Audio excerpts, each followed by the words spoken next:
Today we're going to have a look at question 8 from the ordinary level leaving certificate paper, which is based on marginal costing. Thomson Limited manufactures a single product.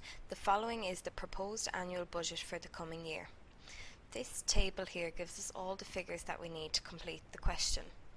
So we have a sales revenue value of €400,000, we have variable costs of 170,000, we have fixed costs of 36,000, and the amount of units that were sold was 50,000. So in part A of the question, it's asking us to calculate the selling price per unit. So to calculate selling price, we need to look at the sales revenue figure and also the amount of units that were produced. So to get the selling price, we divide the revenue by the amount of units sold to get the selling price per each unit. So if we put the 400,000 over the 50,000, we're left with a figure of €8 per unit. Part B of the question then asks us to calculate the variable cost per unit. So the variable cost is the cost to produce the units that are sold. So to get the variable cost, we look at the overall figure for the variable cost, which is 170,000, and we also need to look at this 50,000 again, which is the amount of units that were sold. So to get the variable cost per unit, we need to get the 170,000 and divide that by 50,000. So we do this here, and then we're left with a figure of €3.40 per unit. So €3.40 per unit is the variable cost per each unit sold. Part C of the question asks us to calculate the contribution from each unit sold. So the contribution is the portion of sales after variable costs are covered that contributes towards the coverage of fixed costs.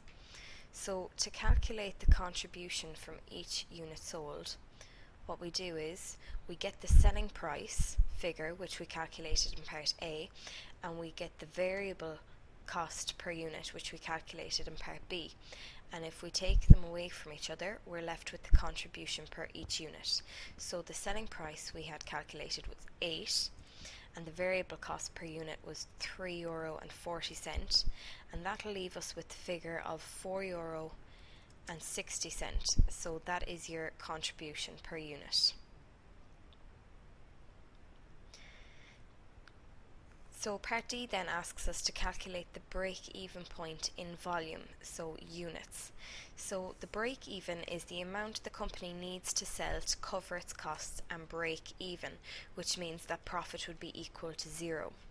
So to calculate a break-even point, we need to get the overall fixed costs, and we need to divide that by the contribution per unit, which we just calculated there in part C. So the fixed costs from the question are 36,000. So it's 36,000 divided by the €4.60, and that'll leave us with the figure of 7,827 units. So what this means is that the company needs to sell 7,827 units in order to break even, which would be covering costs and making a profit of 0. Part E asks us to calculate the margin of safety in units and in sales value if the budgeted sales for the period are 50,000 units. So the amount of units are actually staying the same, because up here it's been 50,000 units from the beginning. And the margin of safety is, if we have a look at the break-even point, so the difference between the break-even point and the amount of units that the company actually sells is the margin of safety. So it's the amount of units between the break-even point and the amount that they're actually selling at the moment. So if we have a look at how to calculate that, it's the budgeted sales minus the break-even point. So the budgeted sales, which what it said in part E, was 50,000 units, and we take away the break-even point which we calculated previously, which was 7827, and that'll leave us with a figure of 42,173 units. So that's the margin of safety, so it's the difference between the budgeted sales and the break-even point. So the question also asks us to get that in sales value. So we get that in sales value by taking this figure here. So we get the 42,173, and we multiply it by the selling price, which we calculated in part A of the question. So that's multiplied by €8, and that'll give us a sales value figure for the margin of safety, which is 337,384. So that's the margin of safety in units here and in euro there. So part F then asks us to prepare a marginal costing statement, which includes the following: a reduction in selling price by €2, so that would be the €8 calculated in part A minus €2, so we'd be using a selling price of 6 this time. An increase in sales volume by 10%, so that would be this 50,000 units up here, that we'd have to increase that by 10%, which would bring us to 55,000 units. So the selling price, or the sales volume we'd be using, would be 55,000 units.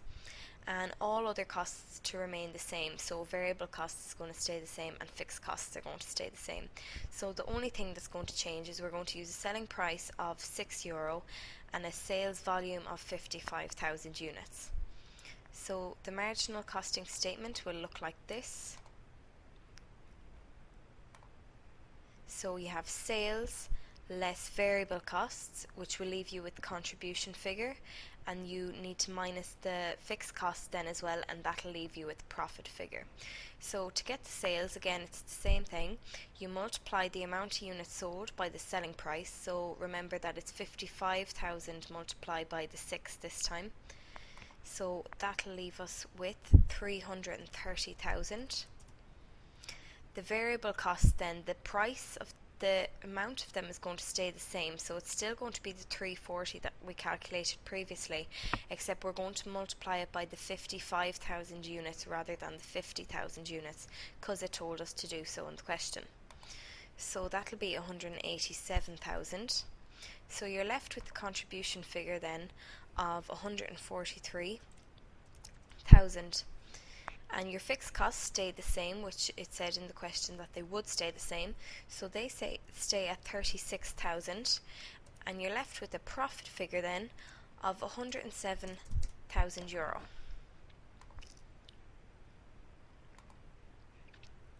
The final part of the question then is part G, and it asks us to explain the term variable cost and to also give one example of a variable cost as well. And even if they weren't to ask you for an example, it's a good idea to put one in so that the marker understands that you understand the term variable cost and that you're explaining it well. So a variable cost is a cost that varies with the number of units produced, for example raw materials, whereas a fixed cost is a cost that stays the same no matter how many units are produced.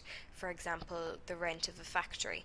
It doesn't matter if you're producing 100 units or 1,000 units, the rent is still going to stay the same. Whereas if a variable cost, if it's something like raw materials, it does make a difference how many units you're producing, because if you're producing 1,000 units or 100 units, you'll need either more or less raw materials, so the price of them will increase or decrease accordingly to the amount of units that you're producing. So that's the end of that question. I hope this tutorial helped.